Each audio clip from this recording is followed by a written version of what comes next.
بسم اللہ الرحمن الرحیم رب یسر ولا تعسر وتمم بالخیر۔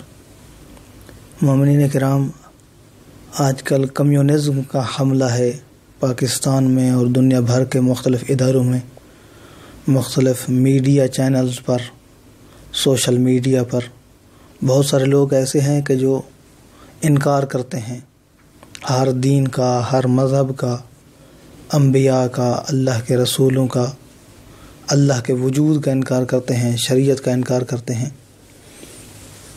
حالانکہ جو دین اسلام ہے وہ دین فطرت ہے، جو توحید ہے وہ انسان کی فطرت کے اندر پائی جاتی ہے۔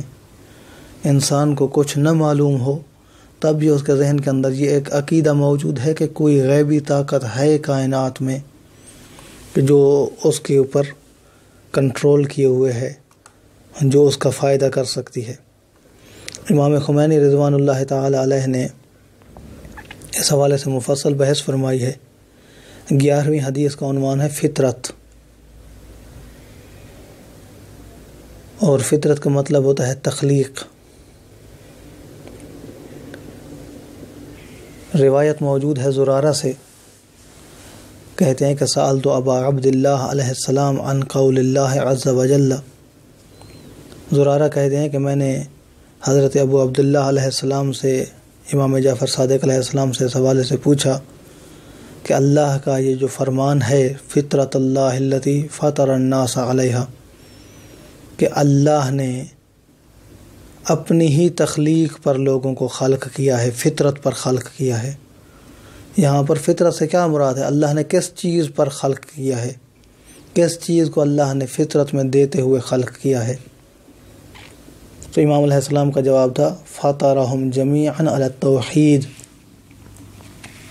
کہ اللہ نے توحید کو فطرت میں دیتے ہوئے خلق فرمایا ہے، یعنی ہر انسان کی فطرت توحید ہے۔ اسی حوالے سے ایک مشہور معروف فرمان بھی ہے پیغمبر اسلام کا کہ کل مولود یولد علی فطرت الاسلام، ہر بچہ اسلام کی فطرت پر پیدا ہوتا ہے۔ بچہ جب پیدا ہوتا ہے تو وہ مسلمان ہوتا ہے، اور اس کے ماں باپ ہی ہیں جو اسے یہودی بناتے ہیں یا مجوسی بناتے ہیں۔ اس حوالے سے ایک خوبصورت واقعہ کہ جو ایک کشتی والے کا واقعہ ہے، امام جعفر صادق علیہ السلام کا واقعہ ہے۔ امام علیہ السلام کے بارگاہ میں ایک بندہ آتا ہے، نوتی اس کا نام ہے، کشتی چلاتا ہے، سمندروں میں کام کرتا ہے، پانیوں کا کام کرتا ہے۔ تو وہ آ کر کہتا ہے کہ میں اللہ کو نہیں مانتا ہوں، میرا اللہ پر ایمان نہیں ہے، مانوں تو میں کیسے مانوں؟ تو امام علیہ السلام نے اس سے پوچھا یا عبد اللہ حل رکبت سفینۃ قط، کیونکہ ائمہ جانتے ہیں کہ کس طرح سے سمجھانا ہے۔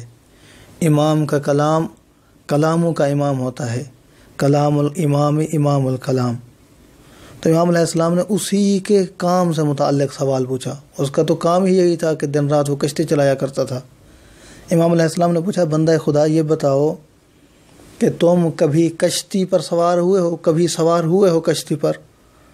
قال بلا، کہا کیوں نہیں ابن رسول اللہ، میرا تو کام ہی یہی ہے، میں تو چلاتا ہی کشتی ہوں۔ تو پھر اگلا سوال امام علیہ السلام نے پوچھا، آہستہ آہستہ قدم قدم بڑھاتے آئے اسے معرفت کی جانب اور اللہ کی توحید کی جانب۔ امام علیہ السلام نے پوچھا فہل کسرت بیک حیث لا سفینۃ تنجیک ولا سباحۃ یغنیک، فرمایا یہ بتاؤ تم کام کرتے ہو کشتی کا، یہ بتاؤ کبھی ایسا ہوا ہے تمہارے ساتھ اتفاق کہ تمہاری کشتی ٹوٹ گئی ہو اور پھر تمہارے پاس نہ کشتی کا سہارا موجود ہو اور نہ ہی تم اپنی تیراکی پر اعتماد کر سکتے ہو، یعنی ایسے پھنسے کہ نہ تمہارے پاس اب کشتی موجود ہے، نہ تم تیر کر کسی کنارے پر پہنچ سکتے ہو؟ قال بلا، اس کے ساتھ جو واقعہ کیونکہ پیش آ چکا تھا اور امام علیہ السلام بھی اسی واقعے کی جانب اس کی توجہ کرانا چاہتے تھے، تو اس نے کہا کہ کیوں نہیں مولا، یہ بھی ہو چکا ہے میرے ساتھ، ایسا ہوا ہے۔ پھر امام علیہ السلام نے تیسرا سوال کیا۔ امام علیہ السلام پوچھتے ہیں اس وقت میں کہ جب کشتی نہ تھی تمہارے پاس اور تمہاری تیراکی بھی تمہاری مدد کو کافی نہیں تھی، اس وقت میں تمہارے احساسات کیا تھے؟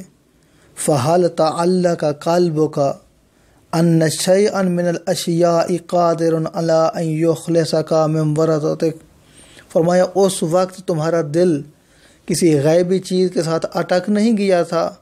کیا تم اس وقت یہ سوچ نہیں رہے تھے کہ اب بھی کوئی غیبی ہاتھ ہے کہ جو تمہیں اس مشکل وقت سے نجات دے سکتا ہے، جو تمہیں اس بھنور سے نکال سکتا ہے؟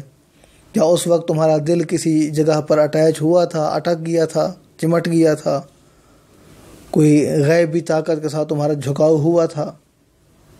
قال نعم، اس نے کہا جی ہاں بالکل یا ابن رسول اللہ۔ تو امام علیہ السلام فرماتے ہیں فَذَاكَ الشَّيْءُ هُوَ اللَّهُ، فرمایا اسی چیز کا نام اللہ ہے، اسی طاقت کا نام اللہ ہے۔ القادر علی الانجاء حیث لا منجی والإغاثة حیث لا مغیث، کہ جب کوئی نجات نہ دینے والا ہو وہ نجات دیتی ہے ذات، جب کوئی تمہاری فریاد کو سننے والا نہ ہو تب وہ ذات تمہاری فریاد کو سنتی ہے۔ تو یہ انسان کی فطرت ہے کہ جب انسان کے اوپر مصیبت پڑتی ہے تو اللہ کی ذات ضرور یاد آتی ہے۔ ایک روایت ہے کہ ہمارے علاقے میں بعض لوگ تھے کہ جو کمیونسٹ تھے، جو کہتے تھے کہ کوئی دین نہیں ہے، کوئی خدا نہیں ہے، کوئی شریعت نہیں ہے، انکار کرتے تھے ان سب چیزوں کا۔ اس بندے کے 2 بیٹے تھے، دونوں کا ایکسیڈنٹ میں انتقال ہوا، ایکسیڈنٹ ہوا زوردار، اور اس میں دونوں بیٹے اس کے جاں بحق ہو گئے، مر گئے، انتقال کر گئے۔ تو جب اس نے فریاد کی تو لاشعوری طور پر اس کے منہ سے یہ فریاد اور بین نکل رہے تھے کہ میرے اللہ کیا تو نے مجھے بھی حسین سمجھ لیا ہے کہ مجھ سے اتنا بڑا امتحان لے رہا ہے؟ تو یہ انسان کے اندر احساسات پائے جاتے ہیں، اور یہ دین فطرت ہے۔ اللہ کی ذات ہر مشکل میں انسان کو یاد آتی ہے کہ جب کوئی مشکل کشا نہیں ہوتا ہے۔ دعا ہے کہ اللہ کی ذات ہمیں صحیح اسلامی تعلیمات پڑھنے، سمجھنے، ان پر عمل کرنے اور ان کی نشر و اشاعت کرنے کی توفیق عطا فرمائے۔ اپنا بہت سارا خیال رکھیے گا۔ محمد نقی جسکانی کو حوزہ علمیہ نجف اشرف سے شیعہ پوائنٹ سے اجازت دیجیے۔ والسلام علیکم ورحمۃ اللہ وبرکاتہ۔